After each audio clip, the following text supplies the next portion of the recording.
What if everything you've been told about the shooting at Charlie Kirk's rally is only a fragment of the truth?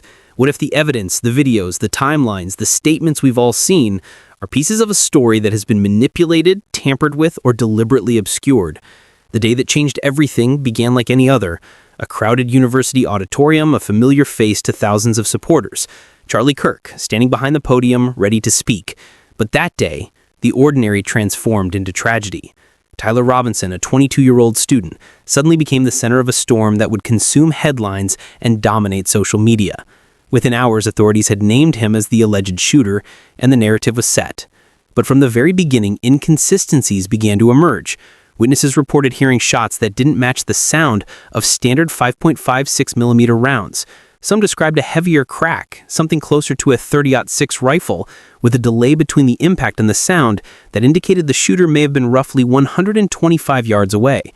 Others who examined video footage in slow motion pointed to odd visual distortions, leading to speculation that what was captured might not have been real, that it could have been some form of projection or hologram. How could such a high-profile event with dozens of cameras and witnesses produce footage that no one can confirm is authentic? And yet, the official narrative advanced quickly, almost too quickly, declaring Tyler Robinson the prime suspect. Ballistics reports remain sealed, crime scene photos show anomalies, and the original surveillance video has been mysteriously altered, leaving gaps in the timeline. The authorities rushed to label him as radicalized, but radicalized by what? By ideology? By circumstance? Or by design? Could it be possible that Tyler Robinson was manipulated as a decoy, set up to draw attention while the real shooter remained hidden? The idea seems extraordinary, yet the pieces of the investigation suggest a pattern of obfuscation and misdirection. Key evidence was contaminated, witnesses allowed to move freely before proper documentation, forensic protocols bypassed, shell casings collected without full chain of custody procedures, and questions about weapon calibers left unanswered.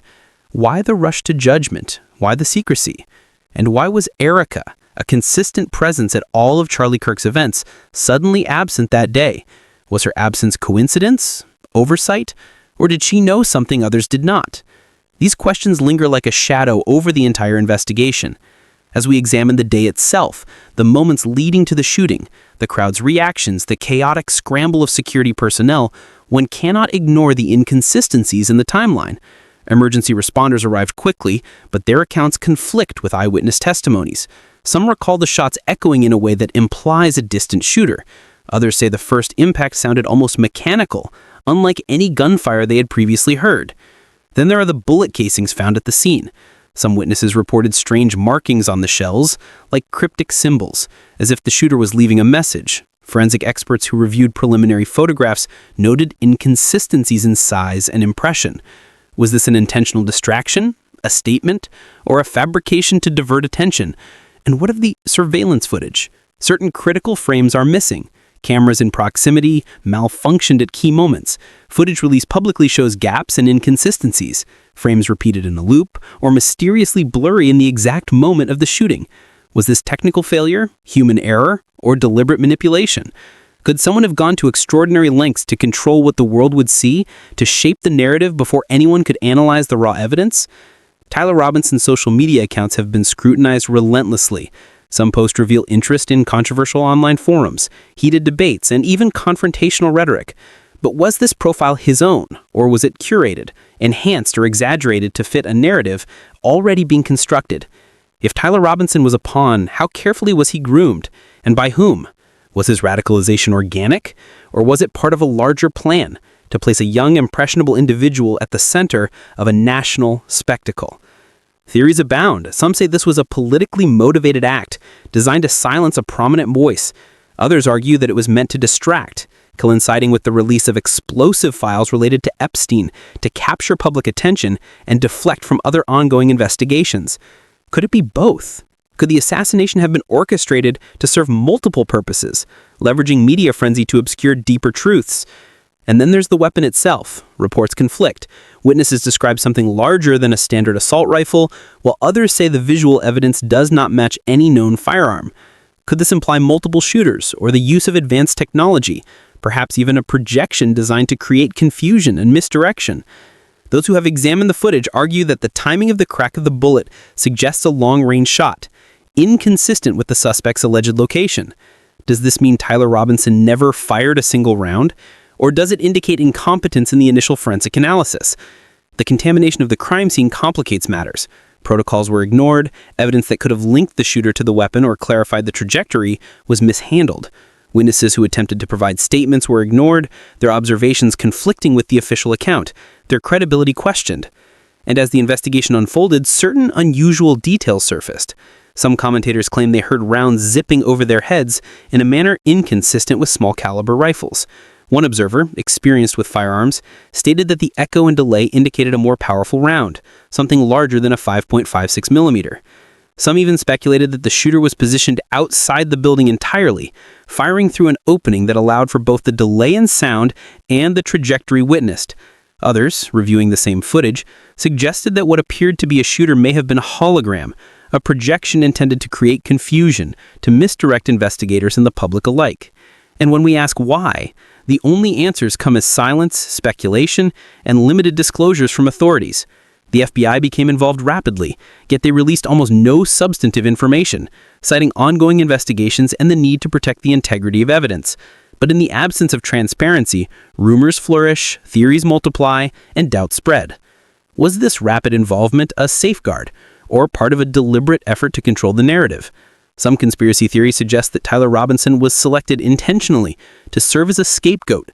His presence at the event, his profile, his background, all conveniently fit the image of a lone radicalized shooter.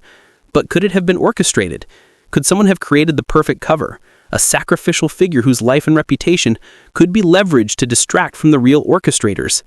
And then we must ask why. Why manipulate a young student? Why tamper with footage? Why alter the scene? Why leave cryptic messages on shell casings? Every detail points to an underlying pattern, and the gaps between what is known and what remains hidden are vast. Erica's absence that day looms large in this narrative. She was present at almost every previous event, yet suddenly missing. Was this coincidence, oversight, or did she know something others did not? And while the authorities claim that Tyler Robinson acted alone, eyewitness accounts suggest multiple possibilities. The sound of gunfire, the visual evidence, the trajectory of bullets, the positioning of the crowd, all hint at inconsistencies. Could multiple shooters have been involved? Could technology have been employed to mislead both witnesses and the media? The investigation was botched from the start. Key evidence was handled improperly, some destroyed, some concealed. Ballistics, fingerprints, surveillance footage, witness statements all muddied to the point where clarity seems impossible. And yet the official narrative pushes forward, insisting that the pieces fit, that justice is being served. But if evidence was contaminated and timelines altered, can we truly trust the conclusions being drawn? And in the background, the question persists. Was this part of a larger agenda, timed and orchestrated to coincide with other high-profile events designed to capture attention and deflect from ongoing scandals? Could Tyler Robinson have been a decoy, a convenient target whose misfortune was leveraged for purposes beyond comprehension? And as we explore these questions, we must also consider the psychological aspect. Was he indoctrinated intentionally, guided into a narrative designed to ensure his presence at the event, to shape perception and create chaos? Or was he simply an ordinary student caught in extraordinary circumstances, a life irrevocably altered by forces beyond comprehension? The evidence, fragmented and sometimes contradictory, allows room for speculation, analysis, and investigation, but never certainty. And that is precisely what makes this case so compelling, so disturbing, and so impossible to ignore. As you watch, consider the inconsistencies, the altered footage, the missing frames, the tampered evidence, the absence of key witnesses, the unexplained weapon reports, and the timing that coincides with other major news stories. Ask yourself why each gap exists, why every question leads to another, why the narrative is so carefully controlled. Tyler Robinson remains in the center of the storm, his life dissected, his motives questioned, his actions analyzed, yet we are left with more questions than answers. And as the story continues to unfold, it is the unanswered questions that demand attention, that provoke outrage, that compel us to look closer, dig deeper, and refuse to accept simple explanations. The tragedy at Charlie Kirk's rally was a turning point not just for those directly involved, but for society as a whole. It exposed cracks in investigative processes, revealed vulnerabilities in public safety, and raised questions about media narratives, political agendas, and the use of individuals as pawns in stories much larger than themselves. And the questions do not end there. Why were certain witnesses ignored? Why did some footage disappear?